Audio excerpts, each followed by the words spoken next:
Flowers by Kingston. Spake full well, in language quaint and olden, one who dwelleth by the castled Rhine, when he called her flowers the blue and golden stars that on earth's firmament do shine. Stars they are, wherein we read our history, as astrologers and seers of eld, yet not wrapped about with awful mystery like the burning stars which we beheld. Wondrous truths and manifold as wondrous God hath written in those stars above, but on list in the bright flowerets under us stands the revelation of his love. Bright and glorious is that revelation, written all over this great world of ours, making evident our own creation in these stars of earth, these golden flowers. And the poet, faithful and far-seeing, sees the like in stars and flowers a part of a self-same universal being which is throbbing in his brain and heart.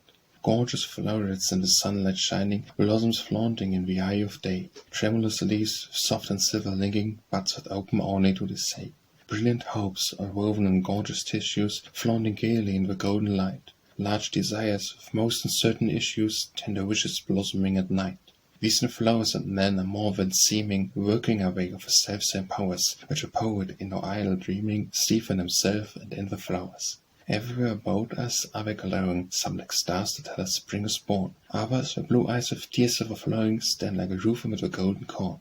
Not alone in spring's memorial bearing, and in summer's green and blazoned field, but in arms of brave old autumn's wherein in the centre of his brazen shield. Not alone in meadows and green alleys, on the mountain top and by the brink of sequestered pools and woodland valleys, where the slaves of nature stop to drink. Not alone in a vast doom of glory, not on graves of bird and beast alone, but in old cathedrals, high and hoary, on the tombs of heroes carved in stone.